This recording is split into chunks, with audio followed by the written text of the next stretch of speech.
안녕하십니까. 오르가니스트 김춘혜입니다. 교회음악, 클래식 음악의 뿌리 44번째 강의가 되겠습니다. 이 시간에는 바로크 시기에 시작해서 지금까지도 좋은 작품들이 쓰여지는 교회음악의 중요한 장르, 칸타타와 오라토리오에 대해서 알아보겠습니다. 먼저 찬송가를 소개하겠습니다. 찬송가 484장, 내 맘의 주여, 소망되소서.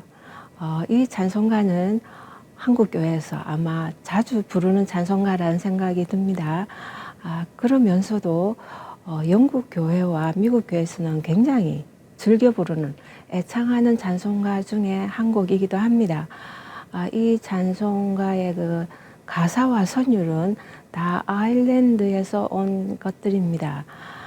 어떻게 보면은 아일랜드 기독교 역사에 있어서 가장 중요한 찬송가일 수도 있겠다는 생각이 드는데요. 이 찬송가 가사부터 보면 아일랜드 기독교를 전파하셨던 그 성자라고 하시는 패트릭, 이분과도 연관이 있고요. 그 다음에 이분이 이제 후에 이 패트릭 성인은 약 461년 정도에 돌아가셨을 거라고 추정하는데요. 이분이 한 100년 후에 한 550년 혹은 550년에서 600년 사이에 활동하셨다고 이렇게 추측하는 다알란 포게이라는 또 그 성인 한 분이 계시는데요. 이분의 시일 것이다 이렇게 대체로 추측합니다. 그러면서 또 다른 기록들을 보면 이분이 그러니까 6세기니까요. 크게 얘기해서 400년에서 한 800년 사이 아일랜드에서 쓰여진 시일 수 있다. 이렇게 크게도 얘기도 하기는 합니다. 그렇지만 이분의 시가 조금 더 유력하다는 글들이 있는데요. 이 400년에서 800년이라는 이 아일랜드의 기간은 특별히 기독교가 전파되는 과정에서 상당한 그런 핍박과 고난이 많았던 그런 시기였다고 합니다. 그래서 이 찬송가가 쓰여진 이 모든 시의 내용들, 우리 찬송가에는 4절로 되어 있는데요. 전체 그 원시는 8절입니다. 그 8절 안에 보면은 그 당시에 어려웠던 교회의 핍박과 고난과 많은 사람들의 그 어려움, 성도들의 어려움들을 그 얘기하면서 하나님께서만이 우리의 소망이시고 또 우리의 그 지혜이시고 우리의 능력이시고 또 그래서 우리가 하나님을 의지하고 하나님을 믿고 하나님을 찬양하고 또 이 온 세상에 결국 역사하시고 다스리시는 분은 하나님이십니다. 이렇게 이제 고백하는 시가 1절에서 8절까지 이어지는데요. 이 다알란이라는 분의 그 이 시를 쓰게 된 배경을 보니까 물론 그 패트릭 성자를 그 기념하는 그런 묵상 가운데 그러면서 그 당시 굉장히 힘들었던 그러한 그 아일랜드 교회, 기독교 교회의 상황을 토로하면서 하나님께 그 기도로 그 슬픈 그러면서 한탄하는 심정으로 그 내용을 보면 라멘테이션이라는 그 애가 있지 않습니까? 그런 내용도 들어 있는데요. 이분 다알란이라는 분은 성직자는 아니셨습니다. 그렇지만 수도원에서 계시면서 그 많은 그 시를 그 하나님을 찬양하는 또 혹은 묵상하는 그런 시를 쓰시면서 그러면서 또 이분은 그 성경에도 굉장한 많은 연구를 하셨던 분이라고 이렇게 얘기가 합니다. 이분의 특별한 그 기록들을 보니까 그 이제 해적들이 당시에 굉장히 많았으니까 해적들이 침범해서 이분이 그 수도원에 계시다가 해적들의 약탈을 통해서 그때 그 목이 잘려서 이렇게 순교하셨다고 합니다. 그런데 그 이어지는 거를 보니까 목이 잘려서 죽었는데 하나님께서 그분의 목을 이렇게 붙이셨다. 이런 기록이 있습니다. 전해 내려오는 얘기겠지만요. 그래서 이 다알란 포게일의 그 지금의 성인으로서 그 이제 이분을 그려놓은 그림을 보면 이제 여러분이 이제 동영상을 통해서 보시겠지만 그분의 그 그림에 보면 이렇게 목이 이렇게 약간 하얀 줄이 그어져 있습니다. 그래서 이게 목이 잘린 그렇지만 하나님께서 이렇게 붙이셨다는 그런 의미를 표현하기 위해서 그런 이분의 그 그림이 있지 않을까 이런 생각은 했습니다. 이분은 정말 그 당시에 기독교적인 그 활동으로 굉장한 핍박을 받으면서 많은 시를 그 업적들을 그렇게 남기신 분으로 나타나 있습니다. 그리고 이제 이 곡조인데요. 곡조는 이제 지금 물론 당연히 아일랜드에서 그 불려진 민요인데요. 처음 그 곡조가 나왔을 때는 1909년에 그 아일랜드 민요집에 실렸다고 합니다. 그러면서 1916년 그리고 1927년이라는 기록에 보면 찬송집에 이제 찬송가 선율로서 사용된 이제 기록들이 있으면서 점차 지금까지 이어져 오고 있는 것 같습니다. 이 그 곡조명을 보면 슬레인 이렇게 되어 있는데요. 이 슬레인이라는 그 단어가 바로 아일랜드의 그 한 동네 마을 이름인데요. 이 슬레인 지역에서 이 선율이 나왔다라는 그런 기록도 있고, 그러면서 동시에 아까 말씀드린 그 아일랜드 기독교 전파의 그 큰 역할을 하셨던 그 패트릭 성인, 이분이 그 슬레인 지역에 있었을 때 당시에 이제 이방 신을 믿는 그 왕이 있었는데, 왕이 그 이방신 축제를 이제 특별하게 하기 위해서 축제 날짜를 정해놓고 그 이전까지는 불을 이렇게 어떤 불도 이렇게 밝게 이렇게 언덕이나 이런 곳에서 피우지 못하게 이렇게 했는데, 그 패트릭 이분이 부활절이 다가왔다고 합니다. 그래서 부활절을 맞이하면서 아무리 이방신 축제를 그렇게 있지만 부활의 의미는 빛이잖아요. 그래서 이 불을 피웠다고 합니다. 그랬을 때 이 왕이 이분이 칙령을 내리는 데 따라서 한다면 패트릭 이분을 처형해야 되는 그런 상황인데요. 죽음을 불사하고 이렇게 신앙을 지키면서 이렇게 불을 피웠다는 데에서 오히려 굉장히 감동을 했다고 합니다. 그래서 그 용감함, 그 신앙을 대단히 이렇게 칭찬하면서 오히려 기독교를 더 전파할 수 있도록, 이제는 그때는 핍박이 많았는데 자유롭게 기독교를 전파할 수 있도록 허락을 했다고 하네요. 그 불을 피운 언덕이 바로 그 슬레인이라는 그 동네의 언덕이라고 합니다. 그래서 패트릭 이분과 또 자할란이라는 이분의 그 하신 그 업적, 그리고 그 시, 그리고 그 동네 채집된 그 선율의 동네를 다 기념해서 슬레인이라고 이렇게 공명이 붙어 있다고 합니다. 찬송시를 조금 더 들여다보면요, 우리 찬송에 이렇게 8절까지 있는 것을 4절로 만든 것인데요. 다른 찬송가에는 5절로 많습니다.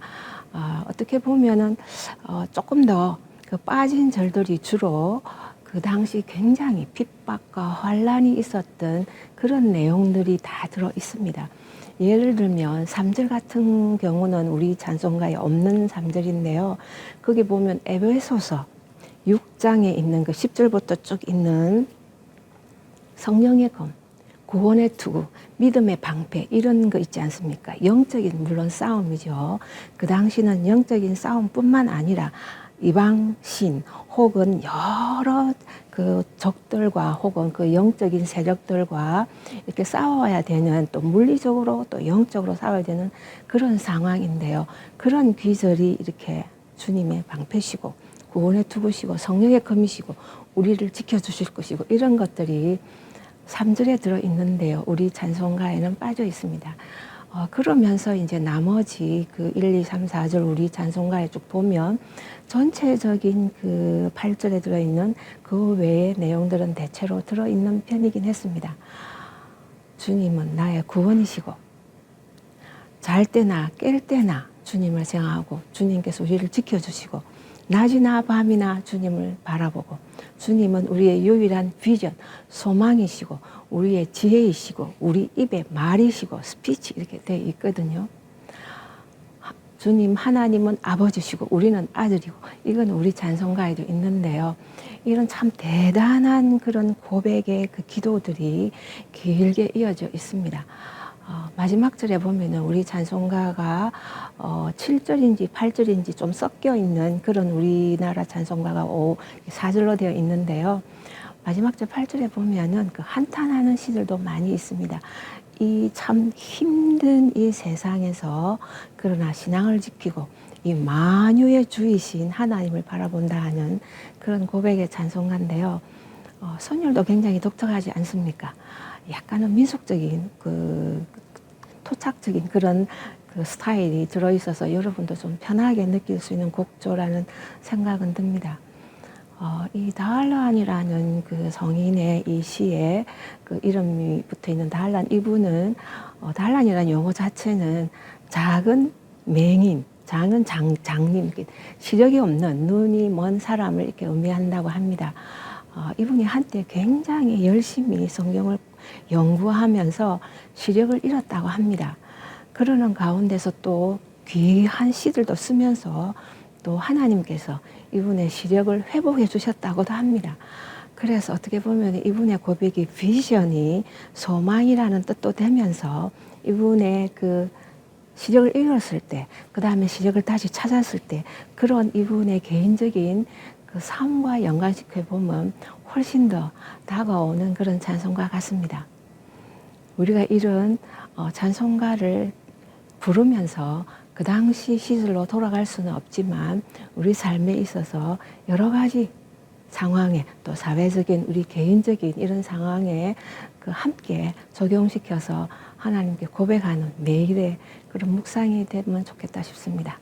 찬송가 다시 한 번 더 들어보시겠습니다.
이어서 하겠습니다.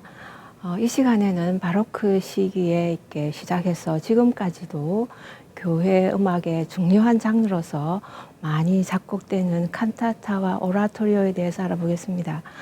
바로크 시기의 교회 음악을 말씀드릴 때 교회 안의 음악과 교회 밖의 음악이 대등하게 양과 질이 아주 발달하는 그러한 상황으로서, 또 교회 밖의 음악이 교회 안으로 들어오기도 하고 교회 안의 음악이 교회 밖으로도 가는, 서로 교류하는 이런 시기가 활발하게 벌어지기 시작하는 때라고 말씀을 드렸었는데요. 바로 이 칸타타와 오라토리오가 그렇다고 볼 수 있겠습니다. 교회 음악이라고 하면 지금까지 교회 예배 용도로 쓰였었습니다. 그러면서 교회 밖으로 나가는 경우가 드물었었습니다. 예를 들면 그레고리안 챈트나 교회 합창은 여전히 교회 합창이죠. 교회에서 연주가 되었죠. 아직까지 그 연주 회상이라는 것이 발달이 덜 됐으니까요. 그때까지만 해도 물론 모테트는 나중에 교회 밖에서 또 세속 가사로도 모테트라는 게 쓰여지기도 하지만 여전히 교회 음악의 장르들은 거의 다 교회 안에서 연주되었던 걸로 이렇게 생각하실 수 있을 것 같습니다.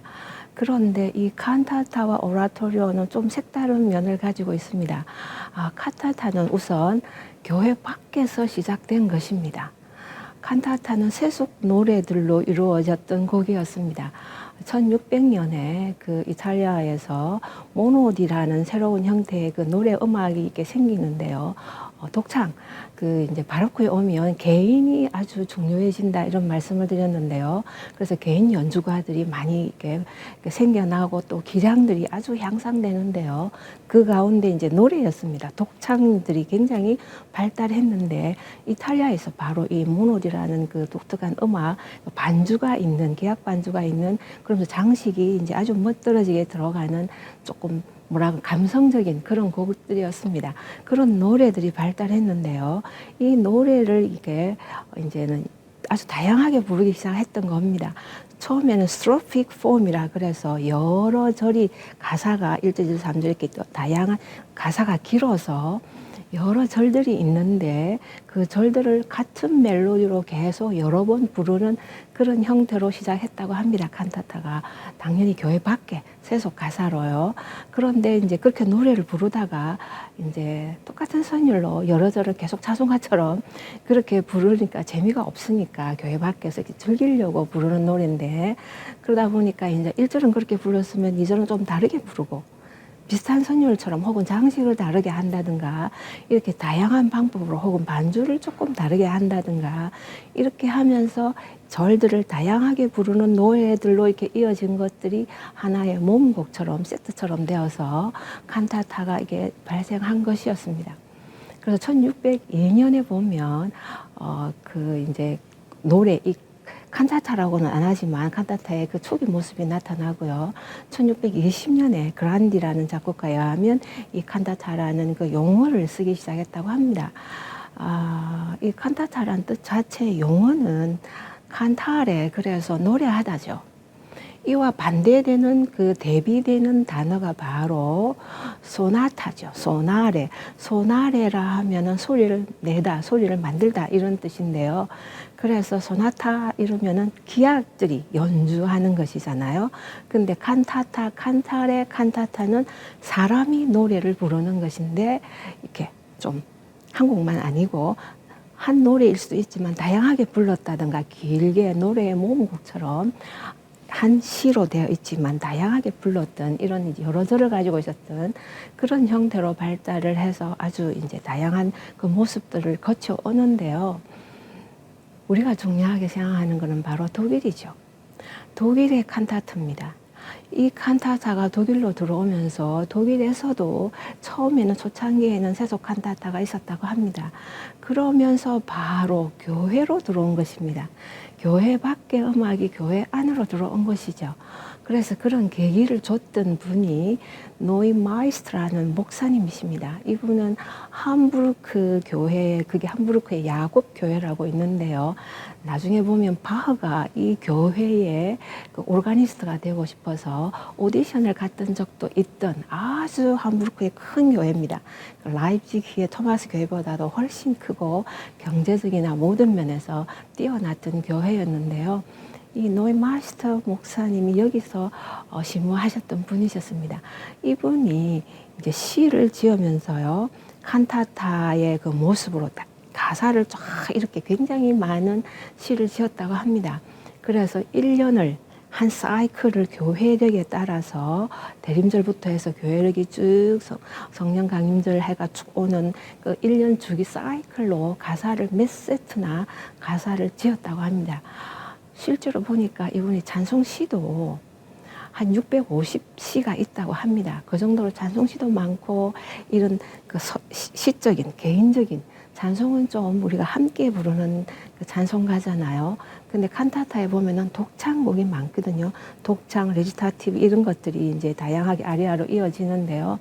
그러면서 이제 바로 독일 교회 칸타타가 되면서 합창이 들어오는 것입니다. 이탈리아에서 교회 밖에서 세속 칸타타 했을 때는 노래로만 있었는데 교회 안으로 들어오면서 교회의 특징이 그 성가대이지 않습니까?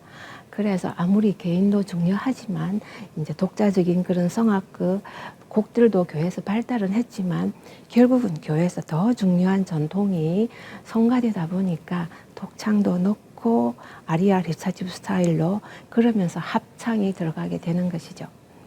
바흐가 바로 이 노이마이스터의 가사에 따라서 칸타타를 많이 썼었습니다. 실제로 바흐도 그 칸타타를 한 300여 편, 그러니까 한 1년 주기에 한 5사이클을 약 56칸타타 이렇게도 말을 하는데요.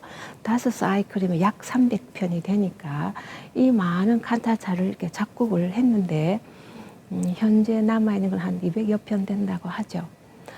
그래서 이 노이마이스터 이분의 역할이 굉장히 컸는데요. 이분 역할을 또 할 수 있게 만들었던 작곡가분도 계시는데 크리거라는 분이 또 작곡가가 그 당시 계셨었습니다. 그래서 이분의 그 조력도 받고 이렇게 해서 음악적인 구성이 필요하니까 아리아 레지타티브 혹은 뭐 띄오도 들어가고 그 다음에 합창 들어가고 이런 다양한 그 모음계 세트를 이렇게 생각해서 가사를 쓰게 도와줬던 이런 크리거라는 좋은 음악인도 있었습니다. 이 칸타타가 바로 교회 밖에 있는 음악이 교회 안으로 들어오면서 정말 뛰어난 교회 음악의 장르가 됐죠. 오라토리오는 교회 안에서 시작된 것인데 교회 밖으로 간 형태라고 볼 수 있습니다. 물론 내용은 비슷합니다. 여전히 기독교적인 내용이지만 연주 면에서는 교회 안에서 할 수도 있지만 다른 말로 말하면 예배 때 할 수도 있지만 예배 외에 연주회의 형식을 가지고 교회 안에서 하더라도 예배가 아닌 그 이외의 연주회 형식으로 또 할 수 있는 혹은 교회 밖에서 실제로 핸델은 교회 밖에서 오라토리오를 연주하는 그 목적으로 작곡했으니까요. 그래서 좀 칸타타와 오라토리오의 그 서로 다른 면이 있으면서 교회 음악에 주는 그런 그 영향력이라 할까요? 또 의미는 각각 다 중요하다고 생각합니다. 오라토리오는 그 오라토리움이라는 그 기도실, 작은 기도실이라고 합니다. 그 단어 자체는 작은 채플 혹은 기도실이라고 하는데요. 거기서 기도실의 예배니까 설교 있고 성경 말씀 읽고 그리고 기도하고 하는 이런 예배죠. 성찬이 없는 것입니다. 가톨릭 예배라 그러면 당연히 성찬이 들어가니까요. 그 1600년대 이탈리아에서 시작된 이 오라토리오 또 칸타타니까 당연히 가톨릭에서 나온 그런 장르라고 말할 수 있는데요. 그래서 작은 기도실에서 그 평신도 중심으로 사제 신부님보다는 평신도 중심으로 이렇게 예배를 이끌어갔던 그 기도 예배 형태였는데 거기서 기도하고 하면서 바로 성경에 있는 그런 드라마틱한 인물들, 특별히 이 드라마틱이라는 거 중요한데요. 당시에 오페라도 이제 발달을 하면서 오페라하고도 좀 오페라는 이런 민간의 이야기들이니까 교회의 이야기, 성경의 이야기 이런 것들을 또 이렇게 교회에서 음악으로 만들면 너무 좋지 않습니까? 그래서 그러면서 드라마틱하다는 그런 하나의 사람들이 즐길 수 있는 신앙인이지만 또 좋은 그런 어떤 면에서는 좋은 문화적인 그런 체험도 할 수 있고 경험도 할 수 있는 좋은 음악을 향유할 수 있는 것은 좋은 것이라 생각합니다. 그런 의미로 이제 생기기 시작했던 것 같습니다. 그래서 예배 안에 처음에는 그 기도 예배 안에 이제 말씀도 읽고 기도도 하는 가운데 이 오라토리오를 처음에는 오라토리오를 하지 않았고요. 그 예전극 혹은 역사극, 히스토리아 이런 그 단어도 있는데요. 나중에 이제 오라토리오라는 이제 용어로 이제 정착을 하게 되는데 1639년에 보면 그 당시에 오라토리오라고 쓰지는 않았지만 지금의 오라토리오라는 그 형식의 그 모양을 갖춘 그 예배를 하나 소개한 게 있었는데요. 거기도 보면 히스토리아라고 되어 있습니다. 언제 연주했나 보니까 1639년에 사순절 기간에 그리고 금요일에 그 오라토리움에서 기도실에서 이제 저녁 3시부터 6시까지 그 당시 예배는 굉장히 길었지 않습니까? 일반적으로. 그래서 오라토리오 이 히스토리오라 해도 좋고, 이것을 연주를 했으니까 또 조금 더 길어졌겠죠. 1시간 이상일 수도 있고, 처음에는 이제 지금처럼 뭐 그만큼 길지는 않았지만, 그 긴 것을 연주하고, 그 다음에 설교를 하시고, 그러면서 예배가 이렇게 폐회했던 그런 기록들이 있었습니다. 그 설교도 보니까 오라토리오 연주 후에 선한 사마리아인에 대한 설교 말씀이 있었다, 이런 기록이 있었습니다. 그래서 교회에 우리 성경 안에 있는 그 극적인 그 인물들이 있죠. 뭐 사건이라도 좋은데 솔로몬의 재판 같은, 그러면서 입다 대단한 그 다니엘의 그 친구들, 그 일들을 보면 우리가 굉장히 드라마틱한 그 사건들이 성경에 있지 않습니까? 그런 인물들을 중심으로 오라토리오가 이렇게 발전하기 시작했다고 합니다. 어떻게 보면은 그 좋은 의미의 예배를 하면서 또 그런 극적인 그 인물들을 통해서 좋은 음악도 감상하면서 그 이제 물론 성찬을 안 하니까 조금은 편안한 그런 예배 모습을 갖추고자 했던 것은 상당히 좀 색다른 의미의 예배로서 의미가 있는 것 같고요. 그러면서 이제 이것이 이제 어차피 그 예배 안에는 이런 기도 모임은 모르지만 정식 그 미사나 그 예배 안에는 못 들어갈 정도의 규모가 크니까 칸타타에 비교해서 훨씬 규모가 몇 배나 크고요. 칸타타는 한 10분이나 15분 정도 당시는, 그렇지만 적어도 오라토리오는 1시간에 이게 되는 그런 것들이니까 미사 그 당시 안에는 들어가기 힘들었겠죠. 그러면서 칸타타는 조금 더 시적이고 서정적인 그 성경적인 그 가사를 더 묵상하도록 하는 것에 그 비해서 오라토리오는 드라마틱하지 않습니까? 극적인 묘사, 어떻게 보면 오페라적인 그런 요소도 있었기 때문에 정식 예배에는 어차피 어울리지는 않았던 것 같고요. 그러다 보니까 이것이 점차 길어지고 더 드라마틱해지면서 밖에서 연주하게 되기 시작했습니다. 오라토리오와 오페라를 구분할 때 보통 오라토리오는 연기가 없고 의상이 없고 이런 그 무대가 없다, 이렇게 말을 이렇게 많이 하죠. 지금은 그렇습니다. 그렇지만 초창기에 이게 그 오라토리오의 모습이 발전하고 또 한동안은 그 연기는 안 했지만 의상은 입었다는 그런 기록도 많이 있습니다. 독특한 그 인물의 의상이겠죠. 그러면 조금 더 드라마틱해지니까요. 그러나 이제는 거의 이제 그 연주회 성격으로 우리가 모든 그 오라토리오를 감상하는데요. 바로 그 영국으로 건너가면서 그 핸델, 여러분이 잘 아시는 핸델의 역할이 굉장히 큽니다. 그 독일에 가서도 라틴 오라토리오도 있고 또 바흐의 크리스마스 오라토리오도 있습니다. 그 슈츠도 오라토리오 같은 모습으로 되어 있는, 오라토리오 용어는 안 썼지만 그런 형태들의 곡들이 조기 모습은 있는데요. 그 핸델이 굉장히 발전시켰죠. 그래서 지금까지 교회의 큰 예배 음악의 혹은 교회 음악의 장르로서 그 오라토리오가 있는데요. 그 핸델이 바로 영어로 된, 핸델이 썼던 그 오페라는 이탈리아로 된 그런 그야말로 그 오페라죠. 그렇지만 사순절 기간에는 오페라를 연주할 수 없으니까, 그 당시는 굉장히 기독교적인 그런 사회였으니까, 그래서 즐기는 것을 금했다 보니까, 또 물론 이제 오페라로 인해서 좀 어려움을 당하는 그런 계기도 있었지만 다양한 그런 계기를 통해서 핸델이 이 오라토리오를 굉장히 발전시켰죠. 그래서 많은 그 합창이 들어가게 된 것입니다. 이탈리아에서도 그렇게 많은 합창은 있지 않았다고 합니다.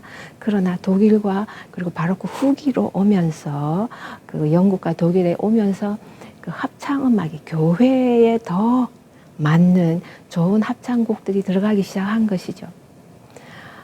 이 오라토리오와 칸타타는 남다른 그런 의미가 있는 것 같습니다.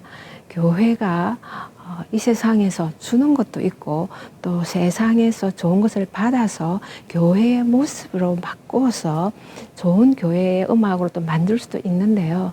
이런 칸타타가 바로 전형적인 교회 밖의 것을 굉장히 교회적으로 잘 만들었던 하나의 그 모습이라고 본다면, 오라토리오는 여전히 기독교적인 내용이기는 하지만 교회 밖에서 믿지 않는 사람도, 성도가 아닌 분들도 그 오라토리오를 즐길 수 있게 감상할 수 있게 됐다는 면에서는 이 바로크 시기에 독특한 이 교회음악과 그 교회 밖의 음악이 서로 왔다 갔다 하면서 나가기도 하고 들어오기도 하면서 좋은 영향들을 주는 이런 그런 것들을 보면서 나름대로 의미는 있다고 생각합니다. 물론 좋은 점만은 아닙니다. 상당히 또 우리가 아는 또 좋은 게 있으면 또 단점도 있겠죠. 그것으로 인해서 세속적인 그런 생각 혹은 문화 그런 것들 요소들이 교회에 당연히 들어오기는 합니다. 그런 가운데 교회가 어떻게 자체적인 정화 능력을 발현해서 그 교회다운 모습으로 음악을 만드느냐 하는 데에 이제 우리의 관건이 있겠죠. 지금의 교회 음악도 그렇다고 생각합니다. 교회 안에 있는 것을, 좋은 것들을 교회 밖으로 흘러보내고 또 교회 밖에 있는 것일지라도 교회 안에 들어올 때는 그대로 받아들이지 말고 교회의 정체성, 교회의 순수성, 교회의 경건함을 그것을 함께 나누는 교회의 전통적인 모습을 다시 바꾸어서 우리의 것으로 교회의 것으로 만들 수 있으면 얼마나 좋을까 이런 생각도 합니다. 앞으로 또 우리가 교회 음악을 늘 보면서 항상 그 역사적인 것만 생각할 것이 아니라 그런 역사를 통해서 교회 장르를 통해서 현대 교회 음악을 우리의 교회 음악을 함께 생각해보는 그런 시간들이 됐으면 좋겠습니다. 다음 시간에 또 뵙겠습니다.